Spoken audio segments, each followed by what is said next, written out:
On a winter night so cold it felt like the snow could cut through bone, Officer Ethan Ward and his loyal K-9 partner Rex were patrolling the empty streets when something stopped them in their tracks.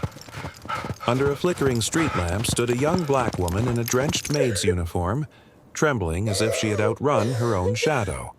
When Ethan approached, she whispered that she worked at the mansion on the hill. Tell me what happened. Then begged him to ignore her, insisting it was all just a misunderstanding.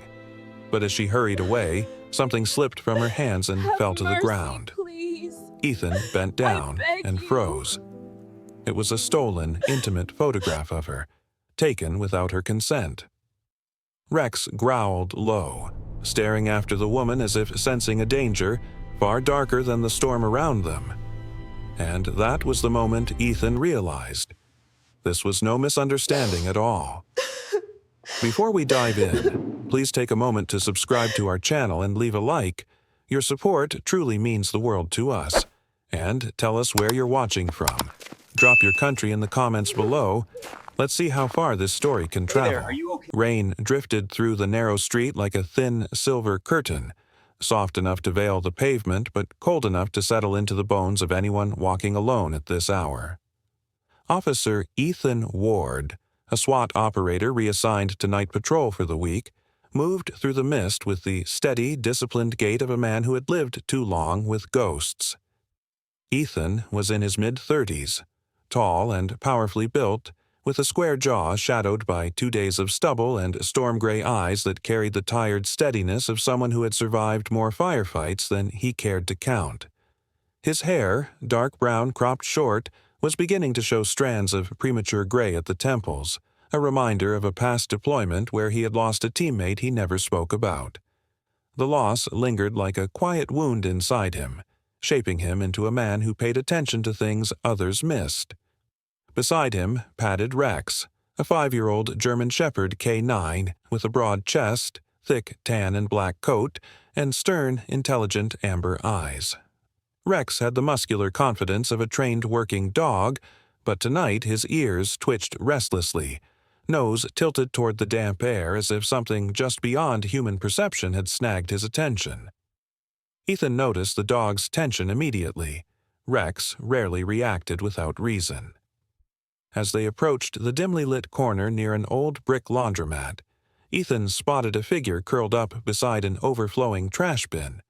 At first, he thought it was just another homeless resident seeking shelter from the drizzle, but as his flashlight cut through the haze, he saw a young woman, Elena Brooks. She looked to be in her early 20s, with deep brown skin and tightly coiled black hair that clung wetly to her cheeks. Her clothing, a thin gray sweater and plain navy skirt, was soaked through, clinging to her slender frame, making her shiver uncontrollably. She was hugging her knees to her chest, her face buried between trembling arms. When she looked up at the beam of his flashlight, her eyes were red and swollen, watery with fear more than with rain. There was a softness to her features, a gentleness shaped by a life that had required more endurance than she ever deserved to give. She did not look dangerous. She looked broken. "Ma'am." Ethan's voice softened instinctively. "Are you hurt?" Elena shook her head too quickly. No, I'm fine," she whispered, her voice cracking on the last word. She tried wiping her face with the sleeve of her sweater, but the fabric only smeared rain and tears into a blur. I shouldn't be here." Her eyes darted around the street, the way someone checks for shadows wearing the faces of their nightmares. Ethan crouched in front of her, keeping a safe distance. Rex sat beside him, posture alert, ears forward, watching Elena with focused intensity. "What's your name?" Ethan asked. She hesitated, fear wrapped around her like a second skin, but finally murmured, "Elena." "All right, Elena," he said gently. "Tell me what happened." "Nothing happened." Her answer came too quickly, too rehearsed. She hugged herself tighter as if holding her ribs together. "I'm just a housekeeper. I work for the Haverton estate. I shouldn't cause trouble. I need to go." The Haverton name landed heavily in Ethan's mind. It was the kind of name that bought silence, influence, and police reports that mysteriously disappeared before reaching a judge. He studied her trembling hands, the bruised look in her eyes, the way she flinched whenever she heard a sound behind them. Trauma lived in those reflexes. Ethan knew the signs. "If someone hurt you, I can help," he said quietly. "You don't have to go back there." "Please," she whispered, shaking her head. "Don't get involved. They don't like it when people get involved." Her breathing hitched, as if remembering something she desperately wanted to forget. She stood up abruptly and staggered backward, intent on fleeing the conversation entirely. Ethan rose with her, holding out a hand but not touching her. "Elena, slow down." But she was already turning away, slipping into the rain-dark street with hurried, uneven steps. The world always taught people like her to run, not to trust. Ethan understood, even if it hurt to watch. As she fled, something small fluttered from her pocket and landed on the wet pavement with a soft slap. Elena didn't notice. She vanished around the corner, swallowed by mist. Ethan approached the fallen object, Rex sniffing at it cautiously. When Ethan picked it up, his stomach tightened. It was a photograph, a printed, glossy snapshot that had no business being taken. The angle was low, hidden, stolen. In the picture, Elena stood in what looked like a staff changing room, her expression shocked, vulnerable, unaware she was being photographed at all. Ethan felt a cold surge of anger bloom inside him, quiet but sharp enough to cut through the rain. Someone had taken this without her consent. Someone had used fear and secrecy to trap her. Rex let out a low, rumbling growl from deep in his chest. Ethan exhaled slowly and closed his hand around the photograph. "Yeah, buddy," he murmured, voice tightening. "I smell it too." The night felt different now, heavier, darker. Whatever haunted Elena Brooks had just crossed into his world, and Ethan Ward was not the kind of man who looked away once he stepped into someone else's shadow. Fog clung low to the manicured hedges surrounding the Haverton estate, softening the sharp lines of wealth into a sleepy watercolor silhouette. But to Ethan Ward, returning to this place 2 nights after meeting Elena, nothing about the mist felt peaceful. It hovered like a warning, thin, watchful, and ready to swallow secrets whole. He stepped off the sidewalk and moved through the shadowed service path beside the estate, Rex walking slightly ahead, nose close to the ground. Ethan wore plain clothes tonight, dark jeans, a charcoal jacket, the hood pulled low, not out of fear but because men like Marcus Haverton always assumed they were untouchable. Ethan preferred when men like that had no idea the storm was already circling them. The Haverton mansion loomed behind black iron gates. Lit windows glowed with wealth, while the unlit corners told the real story. Within minutes, he spotted something strange. 2 housemaids stepping out of the back door, carrying matching totes and looking nervously over their shoulders. One of them, Mira Dalton, a thin woman in her late 30s with pale skin stretched over sharp cheekbones, kept tugging her cardigan closed as though she felt perpetually cold. Stress lined her face. She had the haunted look of someone who never slept well. Her companion, Ruth Carver, younger and sturdier with a short chestnut bob, walked quickly, head down as if afraid of being recognized by the night itself. Ethan intercepted them gently. "Evening? You 2 work here?" Ruth startled, clutching her tote tighter. Mira froze but gave a tight nod. "We're quitting," she whispered, her voice papery and thin. "Everyone quits." Her eyes flicked toward the mansion. Ethan noticed her hand trembling. "Why?" he asked. "What's happening in there?" Mira hesitated, then exhaled shakily. "Tell him nothing," Ruth hissed, pulling her away. "We've said too much just by standing here." Mira swallowed hard. "The cameras," she said softly, as if confessing to a priest. "They're everywhere, places they shouldn't be, places we didn't know until—" Ruth yanked her arm. "Let's go." The 2 women hurried into the night, their silhouettes shrinking like frightened birds. Ethan watched them disappear before turning his attention to the service dumpsters beside the back entrance. He crouched, brushed aside a layer of soggy paper, and found packaging for miniature pinhole lenses, microtransmitters, motion-triggered recorders, equipment designed for covert recording. Nothing illegal by itself, but the quantity and the locations from which the trash had been dumped told the story clearly. A chill threaded through him. Ethan knew predators who used force. He also knew predators who preferred silence, darkness, and power. Marcus Haverton, the billionaire's only son, sounded like the worst kind, the kind who never feared consequences. Rex growled softly. Ethan followed the dog's line of attention and spotted a man walking out of the side entrance. He recognized him from past police runs.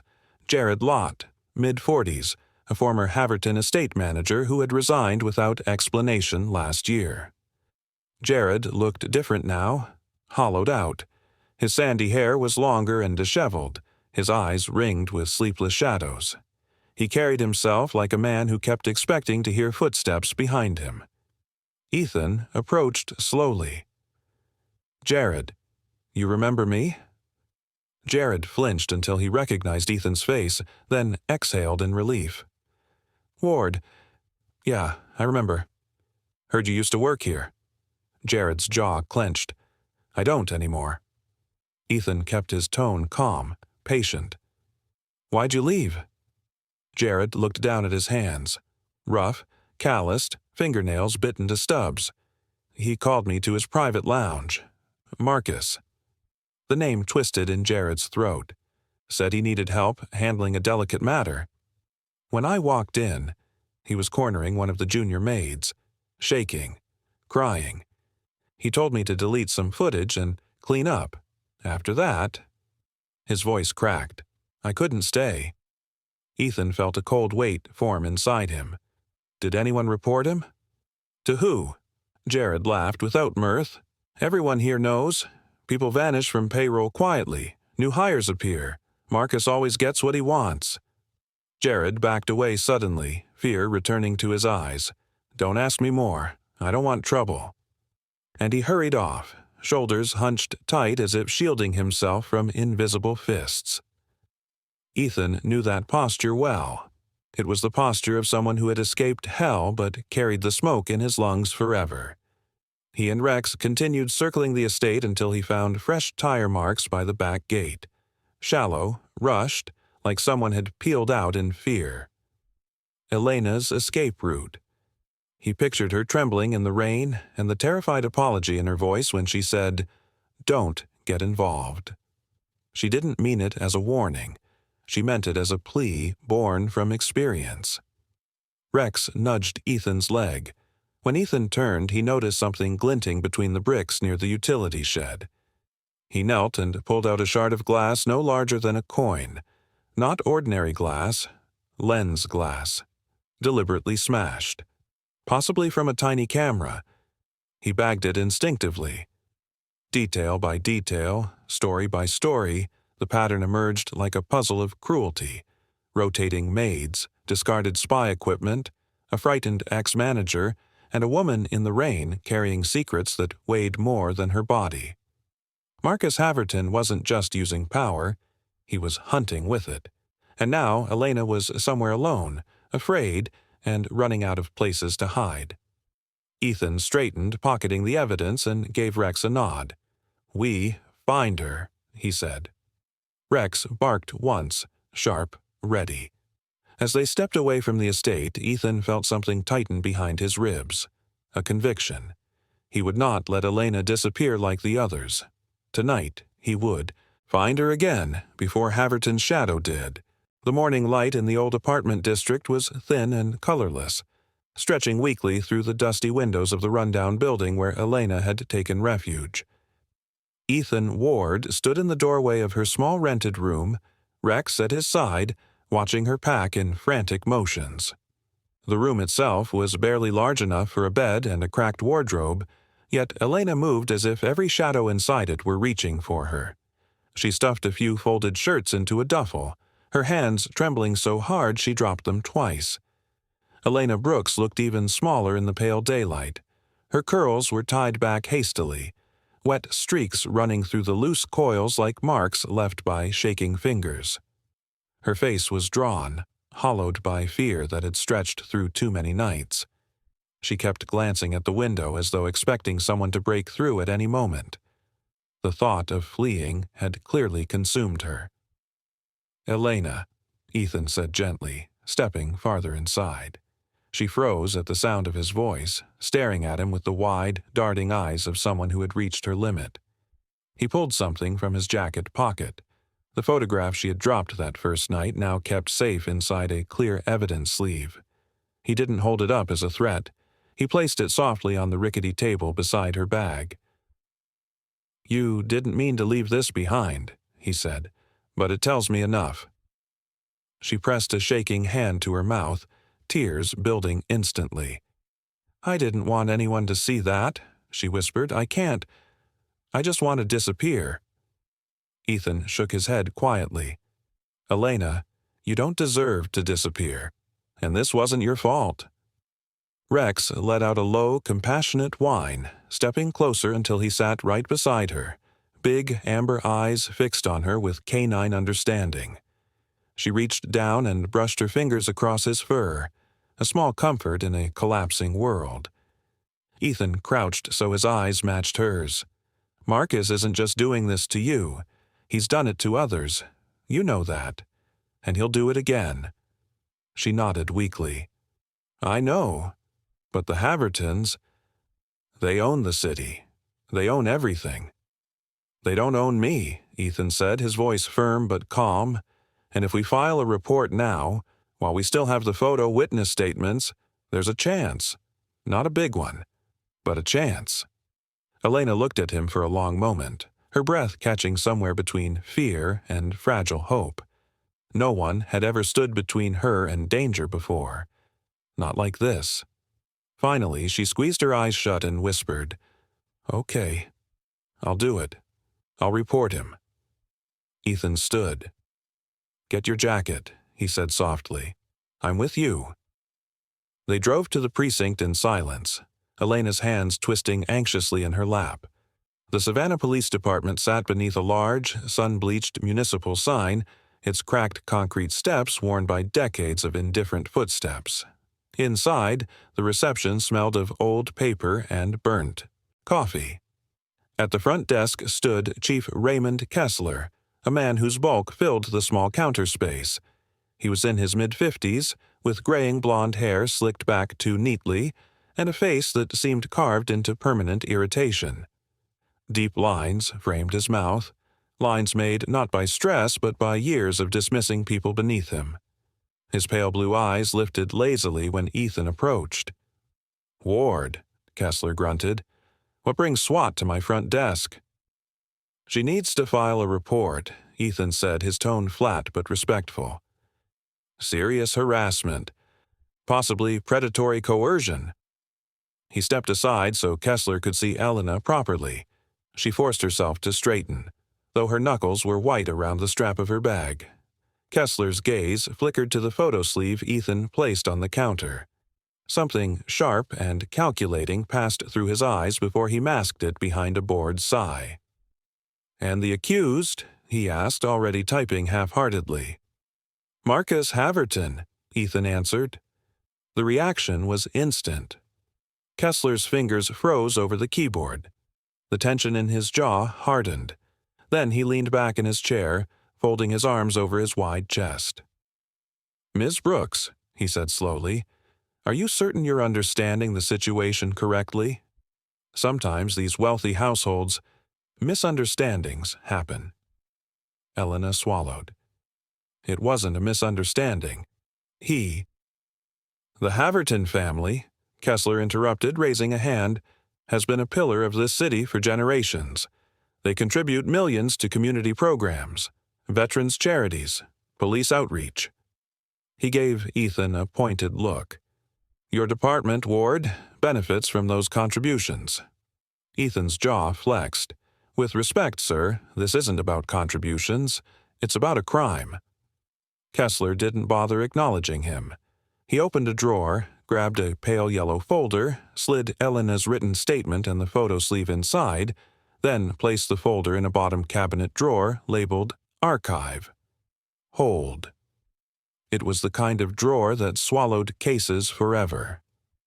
Elena stared at the drawer as if watching hope itself being locked away. "That's it," she whispered. "You're not even investigating?" Kessler gave her a thin smile that didn't reach his eyes. "We'll review it in due course." Ethan stepped forward. "Chief, this is evidence of felony misconduct." "And I," Kessler snapped, "am telling you this matter does not concern SWAT officers." His stare sharpened. "Drop it, Ward, for your own good." Something in his tone, a warning wrapped in authority, made Ethan's gut go cold. Elena clutched Rex's fur, tears quietly falling, though she tried desperately to hold herself together. Ethan rested a steady hand on her shoulder and guided her outside before his temper broke through his composure. The moment the precinct doors closed behind them, he exhaled a breath that steamed in the cool, morning air. "I'm sorry," he said softly. "You deserved better than that." Elena shook her head, voice quivering. "They bought him too, just like they buy everyone." Ethan looked back at the precinct, at the windows reflecting sunlight like blank, indifferent eyes, and somewhere inside, a storm began to gather behind his own, because he finally understood. They were not just fighting Marcus Haverton. They were fighting the entire machine built to protect him.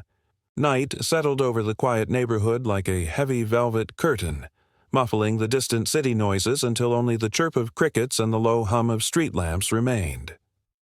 Ethan Ward stood near the kitchen counter of Elena's temporary apartment, a modest, dimly lit room above an old bakery, while Rex lay at his feet, chin on his paws, ears flicking toward every sound outside. The air inside smelled faintly of cinnamon dough drifting up from below, but the tension in the room drowned out any sense of comfort. Elena Brooks sat at the small wooden table, both hands wrapped around her phone so tightly it looked like she was afraid it would leap out of her grasp.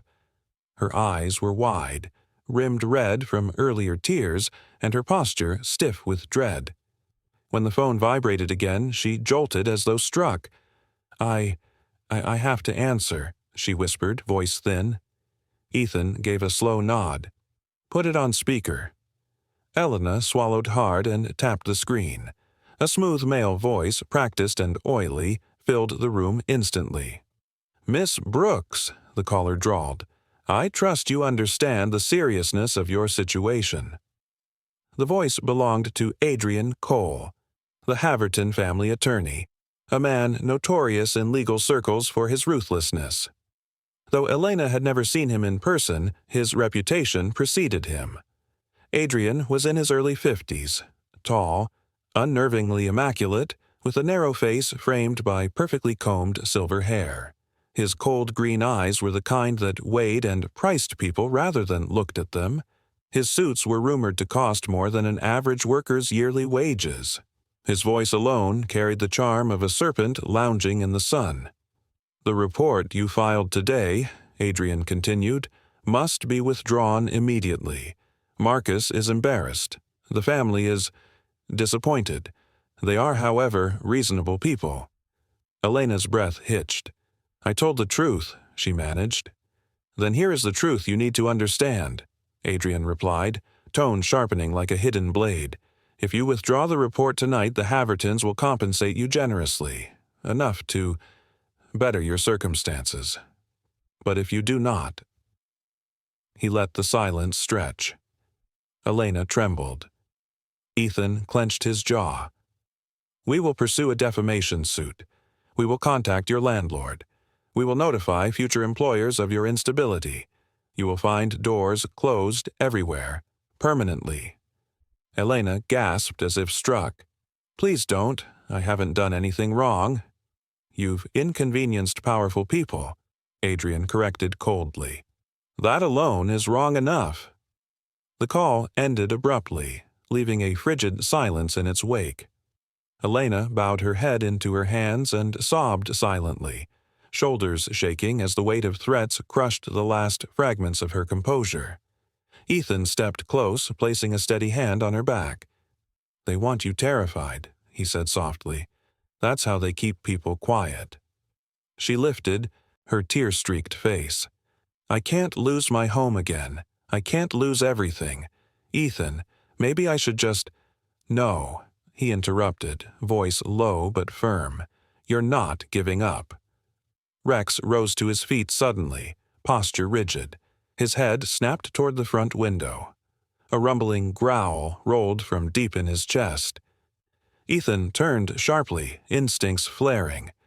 "What is it, boy?" Rex stepped closer to the door, ears pricked, tail stiff. Ethan approached the window and peered through the thin blinds. His eyes narrowed. A dark sedan he had not seen earlier was parked 3 houses down. Its lights were off, but its silhouette was unmistakable. Sleek, expensive, tinted windows customized to hide its occupants. Ethan stared harder. Though he couldn't see inside, something told him the vehicle had only recently arrived. Heat waves shimmered faintly above the hood, visible in the cool night air. Someone was sitting in there, watching, waiting. He checked the house opposite. No one on the porches, no neighbors awake.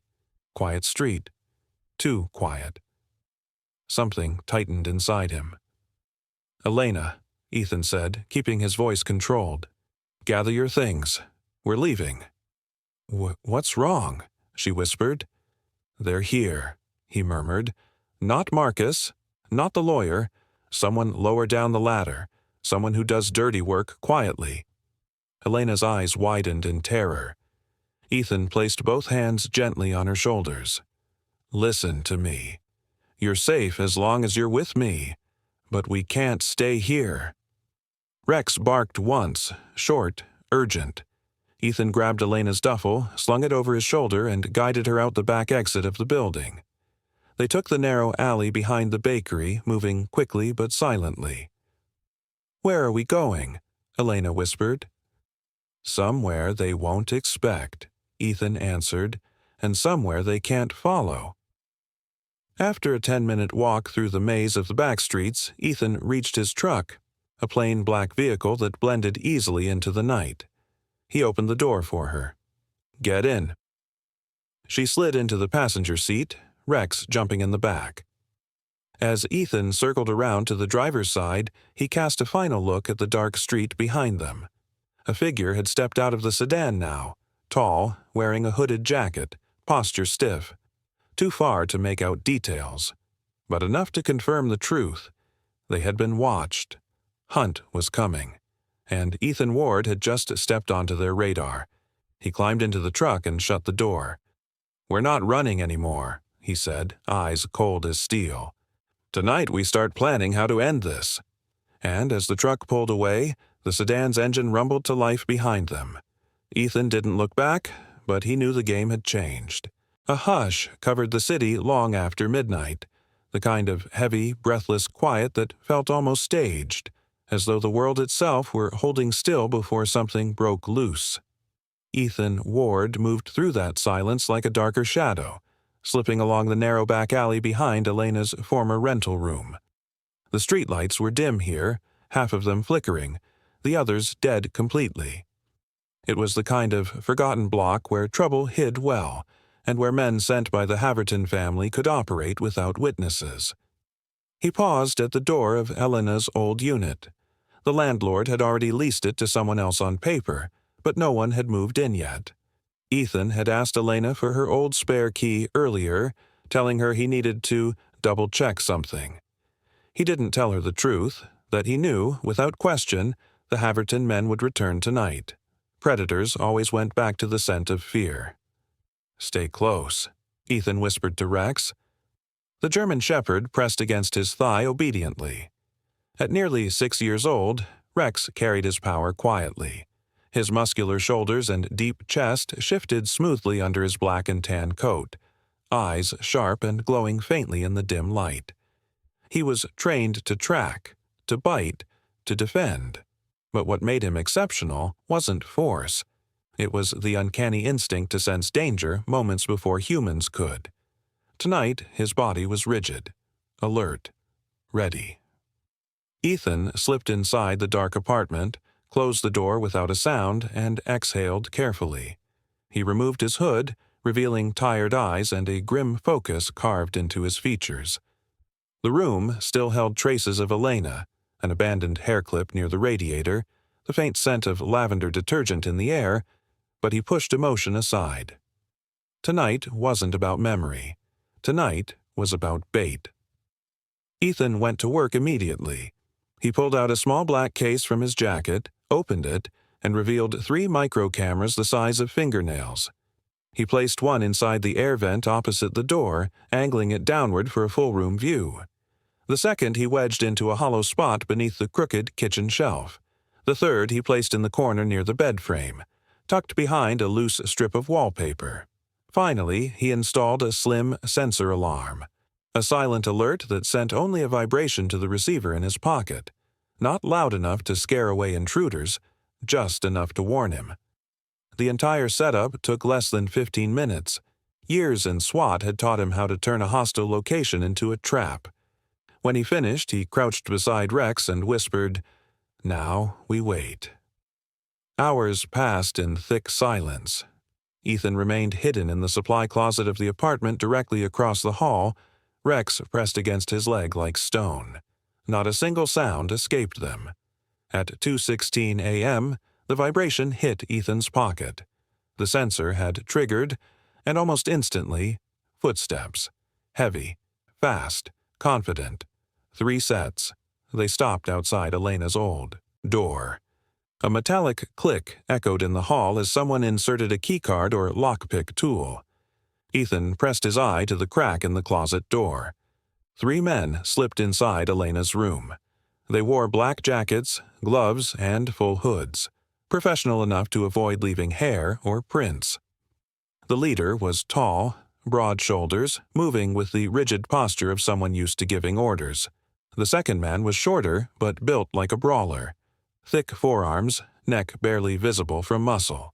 The third was leaner, jittery, constantly glancing over his shoulder. The cameras captured everything. The men tossing pillows aside, opening drawers, flipping the mattress, tearing apart the closet.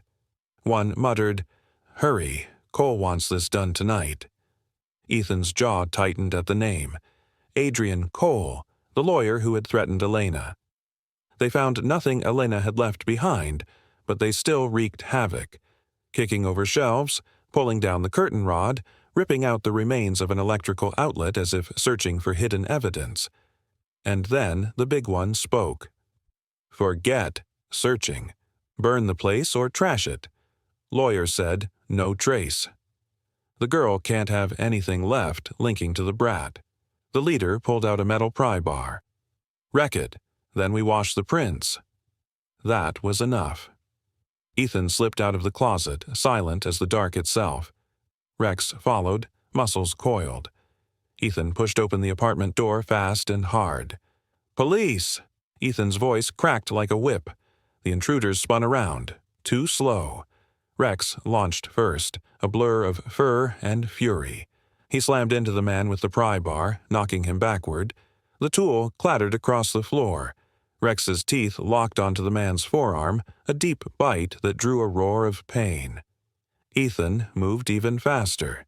He crossed the room in 3 strides, pinned the second intruder, a thick-necked brute, by hooking behind his knee and flipping him hard onto the floor. Ethan drove his knee into the man's spine, twisting his wrist behind him. But the third intruder, the nervous one, bolted toward the back exit. "Rex, hold," Ethan ordered, grabbing the collar before Rex's instinct could drag him after the runner. Rex obeyed, though he snarled, eyes burning with adrenaline.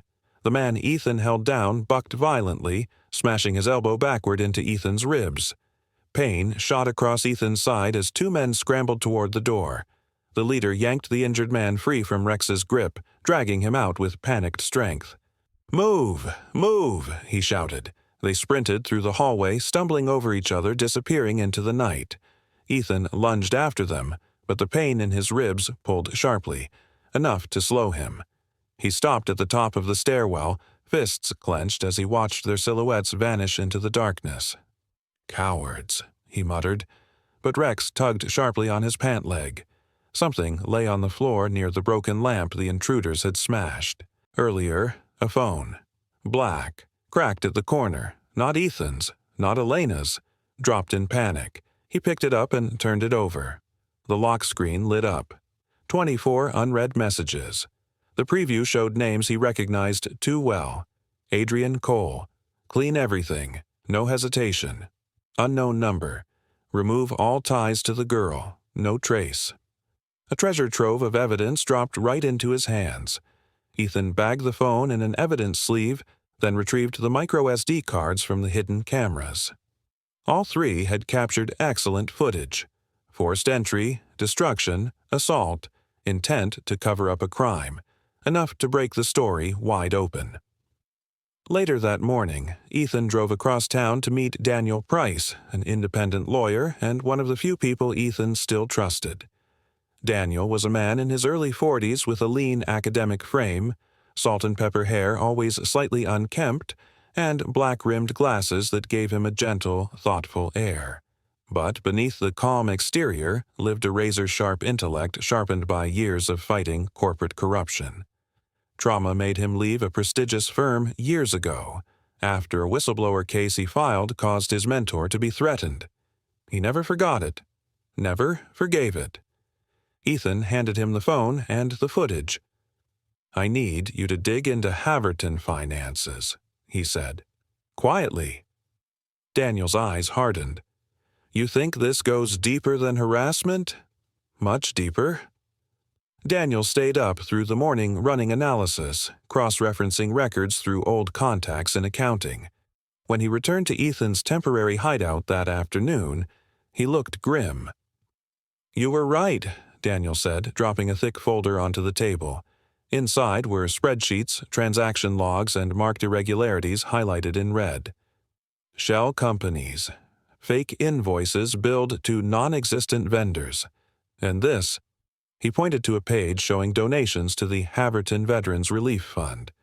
They launder money through a charity supposedly helping former soldiers. They're using injured veterans as a mask. Ethan's stomach twisted. That was the line that should never be crossed.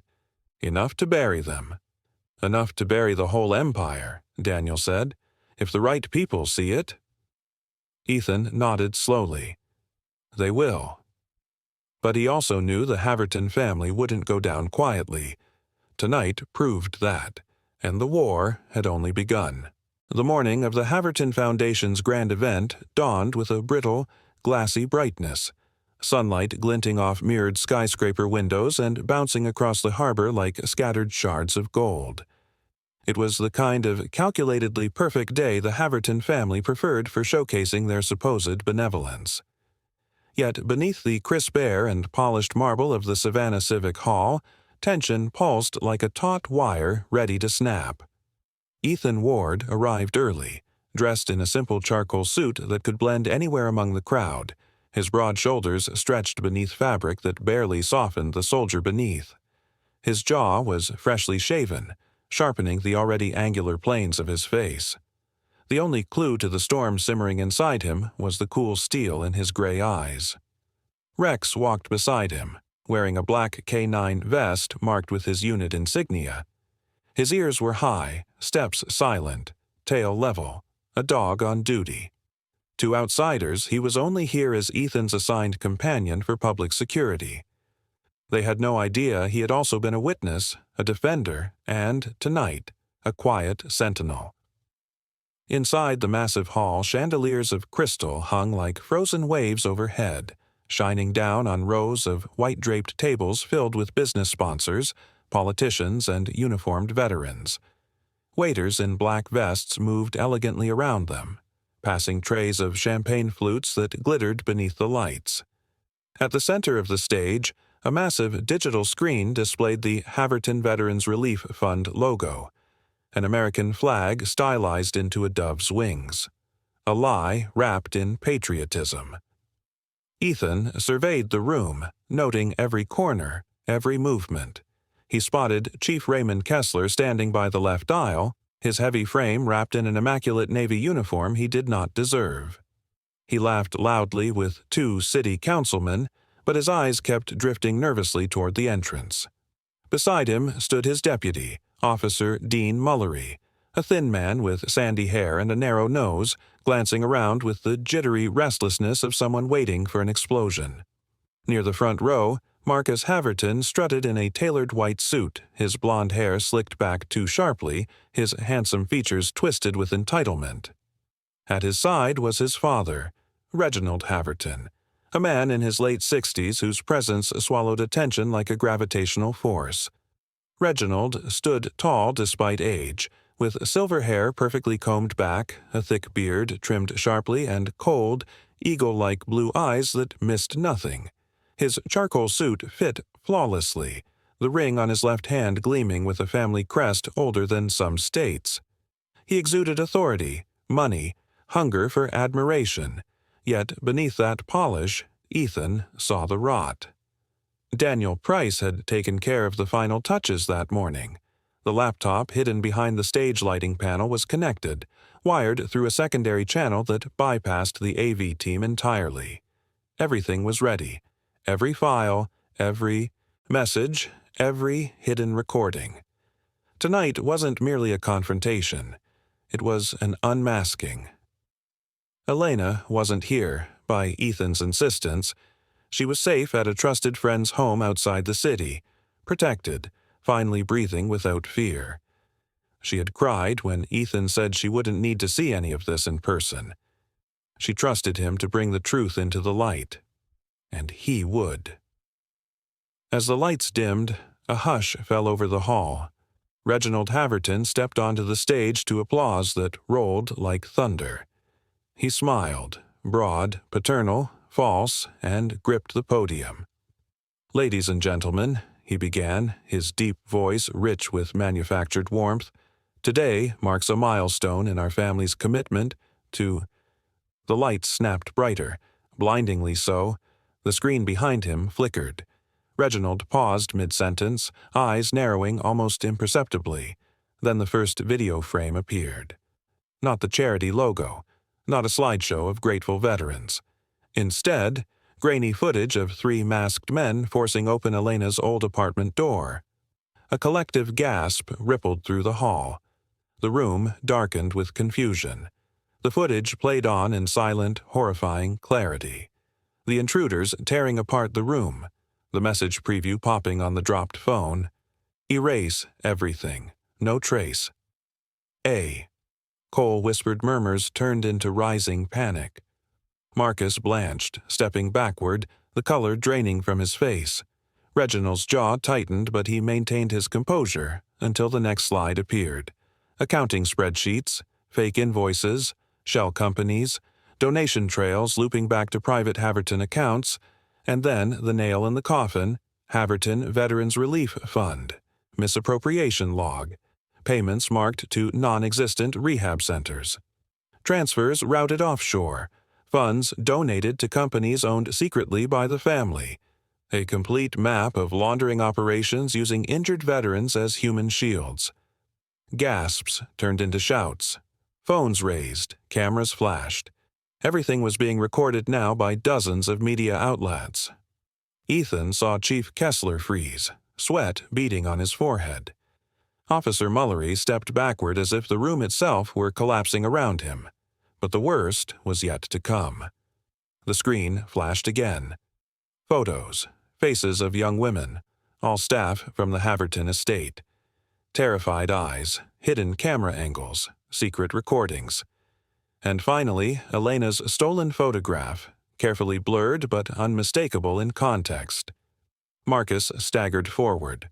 "Stop the screen!" he shouted, voice cracking. "Turn it off." No one obeyed. The audience recoiled from him. A veteran in dress uniform rose to his feet, fury burning in his eyes. "You sick bastard!" he snarled. Then came the sound. Doors slamming open, boots pounding across the marble floor. FBI. Agents in dark jackets streamed into the hall. Leading them was Agent Rebecca Hanlon, a sharp-featured woman in her early 40s with tightly wound auburn hair. piercing hazel eyes, and an air of cutting precision. She moved like someone accustomed to ending powerful men's careers before lunch. "Reginald Haverton," she announced, voice crisp and lethal, "you are under arrest for federal financial crimes including wire fraud, charity fraud, and money laundering." Gasps erupted. The room ruptured into chaos. 2 agents cuffed Reginald, who did not resist, but his calm eyes found Ethan across the hall, burning with cold hatred. "Marcus Haverton," Agent Hanlon continued, "you are under arrest for harassment, coercion, and destruction of evidence." Marcus tried to run. Rex sprang to his feet, barking sharply, and 2 agents tackled Marcus before he made it 5 feet. "And Raymond Kessler," she said, turning toward the police chief, "you are under arrest for obstruction of justice and conspiracy to aid and abet criminal activity." Kessler stuttered. You can't, I'm the—" He was cut off by handcuffs. The entire room dissolved into an uproar of shouts, cameras, frantic whispers. Ethan remained still at the back of the hall, leaning against a pillar. Rex sat beside him calmly, tail thumping once as if acknowledging victory. They watched silently as justice, delayed but not denied, finally found its way through a maze of corruption. And somewhere far from the chaos, Elena Brooks was safe. Tonight, Ethan promised himself, she would finally sleep without fear. Late autumn settled over the city like a soft, exhausted sigh, washing the skyline in gentle amber light. The chaos of the Haverton scandal had faded into newspaper headlines and televised debates, while the streets themselves felt oddly quieter, as if relieved to finally breathe again after years spent under the shadow of a corrupt dynasty. Yet, for the people at the heart of it all, Ethan Ward, Elena Brooks, and Rex, the aftermath unfolded in quieter, more personal ways. Elena Brooks spent her days in a secure townhouse arranged by the Federal Witness Protection Team. The building was modest but warm, with pale beige walls and soft curtains that caught morning light like threads of gold. She shared the space occasionally with Dr. Marissa Caldwell, a trauma counselor assigned to her case. Dr. Caldwell was a woman in her early 50s with warm, tawny skin, short silver curls, and eyes the color of cedar wood, calm, deep, and endlessly patient. Her presence brought a sense of order to Elena's shaken thoughts. Her voice was soft, unmarred by judgment, and held the steady cadence of someone who had walked countless survivors from darkness back into themselves. Elena had been terrified initially, but week by week, as she learned to breathe without flinching at shadows, gratitude replaced fear.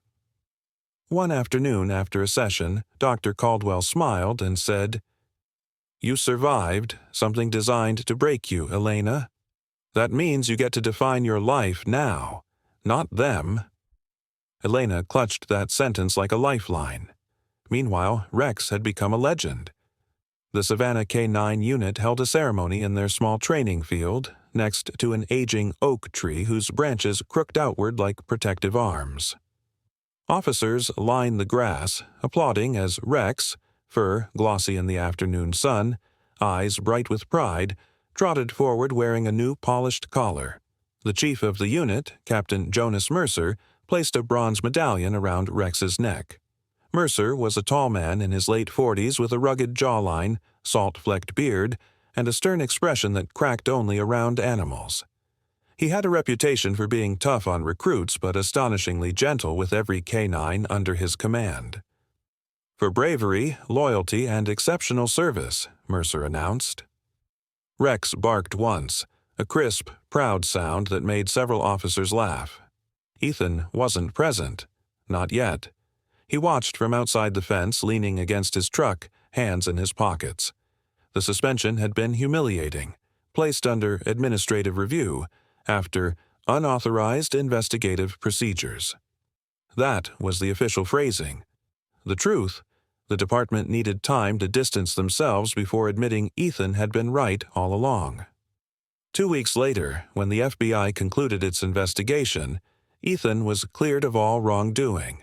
The Internal Affairs Board even issued an apology, though delivered with the stiff discomfort of men unused to admitting fault. And in the final meeting, Ethan was handed a commendation plaque, black walnut with a brass plate, that read, "For uncompromising integrity in exposing a corrupt network of felony crimes." He accepted it without pride or bitterness. He had never done any of this for recognition. He did it because someone needed help, and because too many others had suffered quietly for too long. Yet even justice won Leave's aftershocks. Ethan found himself restless, spending hours at the K-9 training grounds with Rex, throwing a ball or brushing his fur while replaying every decision he had made during the investigation. The choices had been dangerous, reckless, some would argue, but necessary. One quiet, late afternoon, when the sun hung low and warm over the field, Elena approached. She wore a soft green sweater, loose jeans, and carried something wrapped gently in brown paper against her chest. Her curls fell in gentle waves now, no longer pulled tight in fear. She walked with a calm that had been impossible weeks before. Ethan straightened instinctively, though a faint smile touched his lips. Rex bounded toward her the moment he saw her, tail wagging wildly. Elena knelt and wrapped her arms around the dog's neck, laughing softly. "Hi, boy," she said. "I missed you too." Then she stood and turned to Ethan, cheeks warming. I made something for you both." She held out the wrapped canvas. Ethan took it carefully, untying the twine. When he peeled back the paper, he stopped breathing for a moment. It was a painting. Soft strokes, warm colors. Ethan stood tall in his uniform, though Elena had painted him with a rare gentleness in his expression. Rex sat beside him, chest lifted proudly. Behind them, sunlight burst through storm clouds, rays cascading like a celestial curtain parting. The entire scene felt symbolic. Not dramatic, not heroic, just truthful, a testament to survival. Elena bit her lip nervously. "I know it's not perfect, but—" Ethan shook his head, voice low. "No, it's more than perfect." He looked at the painting again, letting it root somewhere deep inside him. "It's real," he said. "All of it." She exhaled shakily, relieved. Then he added, "Justice doesn't find itself. Sometimes it needs people. And a very good dog." Rex barked loudly, as if demanding credit, making both of them laugh. The moment lingered in warm silence. Elena's fear was gone now, replaced by hope. Ethan's loneliness eased, replaced by something gentler. And as Rex lay down at their feet, tail sweeping through the grass like a slow metronome, the storm that had changed all their lives finally felt far away. The sun dipped lower, casting long golden shadows across the training field, shadows that no longer frightened anyone. For the first time in a long time, the future didn't look dangerous. It looked bright. In the end, stories like this remind us that even in the darkest corners of our world, grace can still break through. Sometimes justice arrives in the form of a brave officer, a loyal dog, or a young woman who decides she will no longer live in fear. And sometimes, when all paths seem closed, a quiet miracle rises in the simplest way, a reminder that God has not forgotten any of us. The same light that guided Ethan and Elena out of danger still watches over ordinary people every single day. Perhaps that is the quiet truth hidden in their journey, that courage and compassion are themselves a form of divine intervention, sent to us when we need them most. If this story touched your heart, take a moment to share it with someone who may need hope today. Leave a comment telling us how it spoke to you, and subscribe so you never miss another tale of strength, redemption, and the subtle miracles God weaves into our lives. May the Lord bless you, protect you, and remind you that no storm lasts forever, and no soul walks through the night alone.